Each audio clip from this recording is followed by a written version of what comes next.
आकाशवाणी देहरादून से प्रस्तुत है प्रादेशिक समाचार। पहले मुख्य समाचार।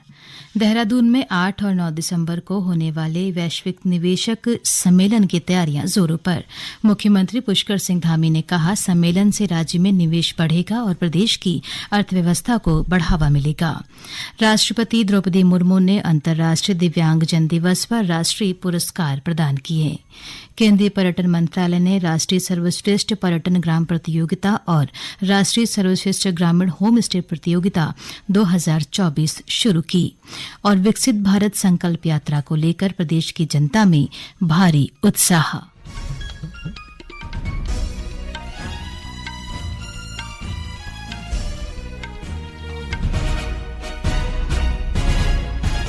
नमस्कार, समाचारों के साथ मैं योशिता पांडे।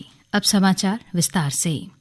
राजधानी देहरादून में 8 और 9 दिसंबर को प्रस्तावित वैश्विक निवेशक सम्मेलन की तैयारियां जोरों पर हैं। आज मुख्यमंत्री पुष्कर सिंह धामी ने जौलीग्रांट हवाई अड्डे से वन अनुसंधान संस्थान FRI तक सड़क निर्माण और सौंदर्यीकरण कार्यों का निरीक्षण किया। मुख्यमंत्री ने अधिकारियों को FRI में आयोजन स्थल पर सभी आवश्यक व्यवस्थाएं समय से पहले पूरा करने के निर्देश दिए। श्री धामी ने कहा कि यह सम्मेलन राज्य के लिए महत्वपूर्ण है। उन्होंने कहा कि अब तक आयोजित विभिन्न रोड शो में लगभग 2.5 लाख करोड़ रुपए के समझौतों पर हस्ताक्षर किए गए हैं और सभी समझौतों को जमीन पर लागू करने की प्रक्रिया तेजी से आगे बढ़ रही है। मुख्यमंत्री ने कहा कि जिन निवेश प्रस्तावों में रोजगार की अधिक संभावना है, उन्हें राज्य सरकार द्वारा सर्वोच्च प्राथमिकता दी जा रही है। उन्होंने कहा कि सरकार यह सुनिश्चित करने का प्रयास कर रही है कि प्रदेश में युवाओं को अधिक से अधिक रोजगार के अवसर मिले। श्री धामी ने कहा कि निश्चित ही इस सम्मेलन से राज्य में निवेश बढ़ेगा और प्रदेश की अर्थव्यवस्था को बढ़ावा मिलेगा, साथ ही युवाओं के लिए रोजगार के अवसर बढ़ेंगे।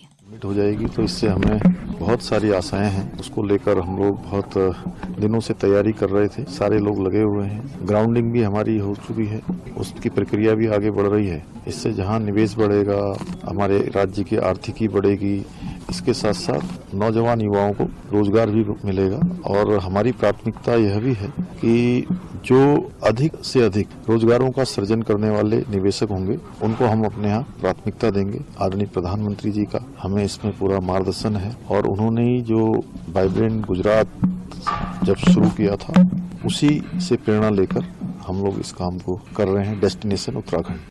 राष्ट्रपति द्रौपदी मुर्मू ने दिव्यांगों को सशक्त बनाने पर बल दिया है।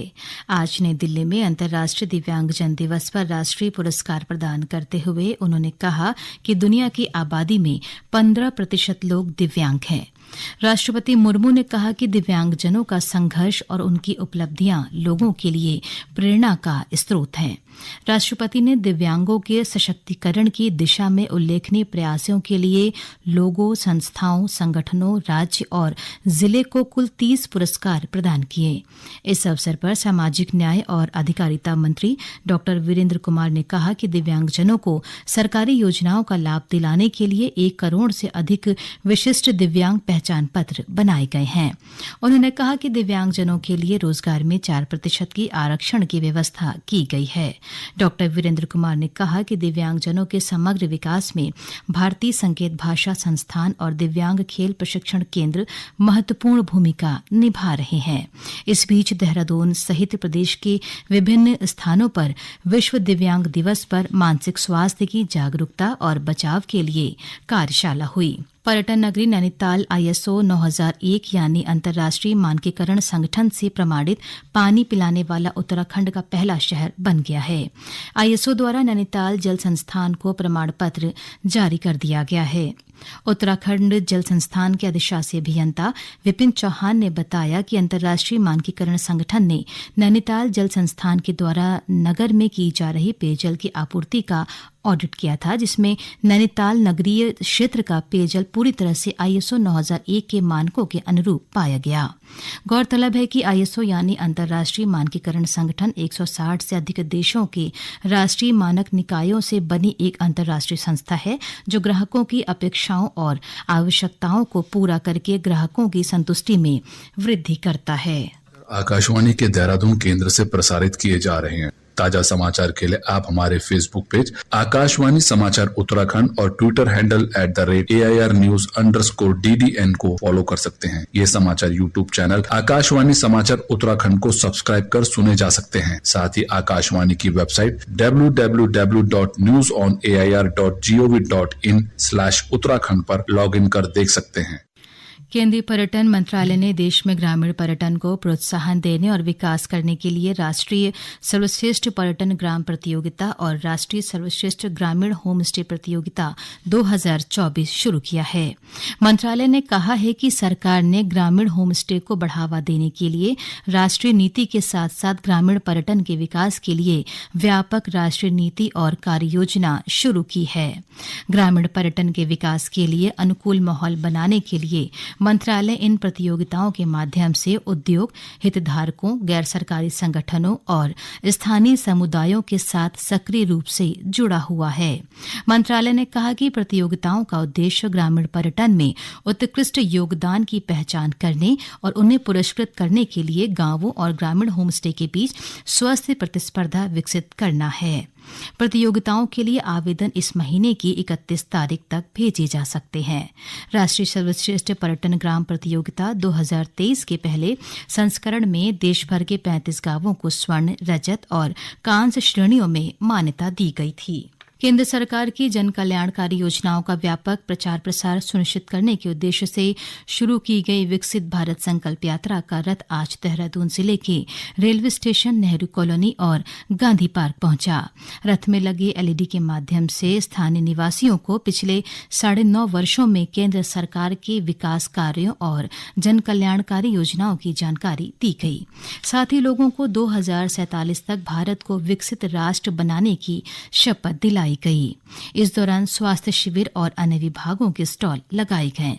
स्टॉलों के माध्यम से पात्र लोगों को केंद्र की जन कल्याणकारी योजनाओं से जोड़ा गया तथा कार्यक्रम में आए लोगों का निःशुल्क स्वास्थ्य परीक्षण किया गया। वहीं देहरादून के चक्राता में संकल्प यात्रा के दौरान विभिन्न योजनाओं के लाभार्थियों ने अपनी कहानियां साझा की। ग्राम पंचायत बनियाना निवासी और केसीसी लाभार्थी सूरज सिंह ने किसान क्रेडिट कार्ड से मिल रहे लाभ के लिए केंद्र सरकार का आभार व्यक्त किया। नाम सूरज सिंह है, मैं ग्राम बनियाना से हूँ। मेरा केसीसी कार्ड बना हुआ है। मैं भारत सरकार का धन्यवाद करता हूँ। पिथौरागढ़ जिले के धारचूला, भरमूनी और रेमटोली ग्राम पंचायत में यात्रा के पहुंचने पर ग्रामीणों ने जोरदार स्वागत किया। इस अवसर पर आयोजित कार्यक्रम में ग्रामीणों को केंद्र की योजनाओं की जानकारी देने के साथ ही पात्र लोगों को लाभान्वित किया गया। साथ ही यात्रा के अंतर्गत भरमूनी में किसानों को ड्रोन से उर्वरक छिड़काव का डेमो भी दिया गया। देहरादून स्थित भारतीय सैन्य अकादमी आईएमए की चैटवुड बिल्डिंग में आर्मी कैडेट कॉलेज के 122वें दीक्षांत समारोह का आयोजन किया गया। आईएमए के lieutenant commandant general VK Mishra ने 9 कैडेटों को मानविकी और 12 कैडेटों को विज्ञान संकाय में जवाहरलाल नेहरू विश्वविद्यालय की डिग्री प्रदान की। इस अवसर पर कमांडेंट बैनर के साथ ही स्वर्ण, रजत और कांस्य पदक भी प्रदान किए गए। गौरतलब है कि आईएमए में 1 साल का कड़ा प्रशिक्षण लेने के बाद ये 21 कैडेट्स सैन्य अधिकारी बनेंगे। अल्मोड़ा जिले के हेमवती नंदन बहुगुणा खेल मैदान में आयोजित 3 दिवसीय राज्य स्तरीय अंडर 19 बालक बालिका बैडमिंटन प्रतियोगिता का आज समापन हो गया। प्रतियोगिता में राज्य के विभिन्न जिलों से प्रतिभागियों ने भाग लिया। अंडर 19 बालिका वर्ग का फाइनल मुकाबला अल्मोड़ा और देहरादून के बीच खेला गया, जिसमें अल्मोड़ा की टीम विजेता रही। वहीं अंडर 19 बालक वर्ग में फाइनल मैच अल्मोड़ा और पिथौरागढ़ के बीच खेला गया, जिसमें भी अल्मोड़ा की टीम विजेता रही। चमोली जिले के पोखरी स्थित खेल मैदान में ब्लॉक स्तरीय खेल महाकुंभ की शुरुआत हो गई है। युवा कल्याण विभाग के तत्वावधान में खेल महाकुंभ का आयोजन किया जा रहा है। इसमें जिले की पोखरी, किमोठा, गिरसा, बमोत और थालाबैंड न्याय पंचायतें शामिल हैं। प्रतियोगिता का शुभारंभ करते हुए नगर पंचायत अध्यक्ष लक्ष्मी प्रसाद पंत ने कहा कि ऐसे आयोजनों से ग्रामीण क्षेत्रों के प्रतिभाशाली खिलाड़ियों को आगे बढ़ने का मौका मिलेगा। क्षेत्रीय युवा कल्याण अधिकारी दीपक बिष्ट ने बताया कि 3 दिवसीय ब्लॉक स्तरीय खेल महाकुंभ में दौड़, खो-खो, कबड्डी, चक्का फेंक, गोला फेंक सहित विभिन्न खेल होने हैं, जिसमें प्रथम, द्वितीय और तृतीय स्थान प्राप्त करने वाले खिलाड़ियों को मेडल तथा नगद राशि दी जाएगी। भारत और ऑस्ट्रेलिया के बीच 5 T20 मैचों की श्रृंखला का अंतिम मैच आज बेंगलुरु में एम चिन्नास्वामी स्टेडियम में शाम 7 बजे से खेला जाएगा।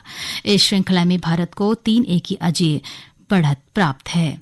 भारत और ऑस्ट्रेलिया के बीच अब तक खेले गए 30 T20 मैचों में से भारत ने अब तक 18 मैचें जीते हैं, जबकि ऑस्ट्रेलिया को 11 मैचों में जीत मिली है। 1 मैच बराबरी पर समाप्त हुआ। और अब संक्षिप्त समाचार। पौड़ी जिले की थैलीसैंण तहसील के चोलोसैंण में आयोजित भूंखाल मेला आज हर्षोल्लास के साथ संपन्न हो गया। सैनिक कल्याण मंत्री गणेश जोशी ने देहरादून स्थित गुनियाल गांव में बन रहे सैन्य धाम का निरीक्षण किया। इस दौरान श्री जोशी ने अगले साल फरवरी तक सैनिक धाम का काम पूरा करने के निर्देश दिए। मौसम विभाग ने संभावना व्यक्त की है कि दिसंबर 2023 से फरवरी 2024 तक आगामी सर्दियों के मौसम के दौरान देश के अधिकांश हिस्सों में न्यूनतम तापमान सामान्य से ऊपर रहने की उम्मीद है। अंत में मुख्य समाचार एक बार फिर।